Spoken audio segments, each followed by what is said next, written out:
5 দফা দাবিতে কুড়িগ্রামে March for ফেলানি কর্মসূচি পালিত হয়েছে। এই কর্মসূচিতে কুড়িগ্রাম থেকে ফেলানির বাড়ি পর্যন্ত লং মার্চ অনুষ্ঠিত হয়। এই লং মার্চে নেতৃত্ব দেন জাতীয় নাগরিক কমিটির মুখ্য সংগঠক সার্জিস আলম। কুড়িগ্রামের রিপোর্টার রাজু মুস্তাফিজের তথ্য ও ছবিতে প্রতিবেদন।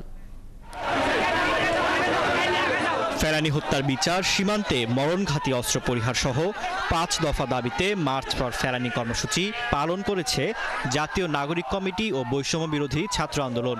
বৃহস্পতিবার কুড়িগ্রাম কলেজ মোড় থেকে হাজার মানুষের অংশগ্রহণে ফেলানির বাড়ি পর্যন্ত লং মার্চ অনুষ্ঠিত হয়। এই লং মার্চের নেতৃত্ব দেন জাতীয় নাগরিক কমিটির মুখ্য সংগঠক সার্জিস আলম। বিগত যে সরকার ছিল তারা ফেলানির হত্যার বিচার করেনি। বিচারটা যদি হতো, হত্যাকারী বিচারটা যদি হতো, আজকে ভারতের বিএসএফরা আমাদের অত্যাচার করতে পারতো না। বিগত যে সরকার ছিল সেই সরকার আমাদের এখনো বিচার করে না। এখন যে সরকার আছে সেই সরকারের সাথে আমরা বিচার চাই। বর্তমান সরকারের কাছে তাই ফেলানি হত্যার বিচার চান তার মা।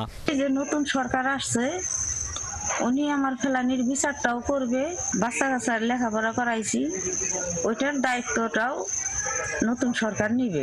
আর ফেলানির বাবা বলছেন 14 বছর পেরিয়ে গেলেও তিনি ফেলানি হত্যার বিচার পাননি। তিনি আন্তর্জাতিক আদালতে ফেলানি হত্যার বিচার চান। আমি এটা চাই সমস্ত শাস্তি হোক। যদি ওনার কাছে দাবি করেন না, বিচার কোনো দাবি করেন নাই, ভারত সরকারের কাছে কোনো দাবি করেন নাই, তাহলে বিচার আমি কিভাবে পাবো? এদিকে লং মার্চের বিভিন্ন পথসভায় সার্জিস বলেন, গত 53 বছর ধরে সীমান্তে প্রায় 2000 মানুষ মারা গেছে। কিন্তু আশ্চর্যজনক বিষয় হলো আমাদের সার্বভৌমত্ব বন্ধক ছিল 2009 সাল থেকে 2024 সাল পর্যন্ত। এই সময় সীমান্তে হত্যা হয়েছে 6 শতাধিক মানুষ। ভারতের কাছে বিগত 53 বছর ধরে আমাদের সার্বভৌমত্ব ছিল।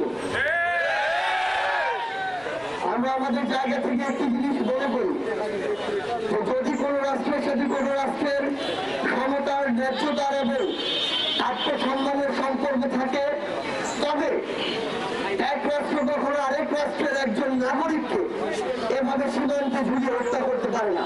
সবাই সার্জিস আলম আরো বলেন, আর যদি আমার কোনো ভাই বা আমার কোনো বোন আমাদের ওই সীমান্তে তার কাটায় লাশ ঝুলে থাকে, তাহলে তার কাটাকে লক্ষ্য করে আজকের মার্চ ফর ফেলানির মতো লং মার্চ হবে।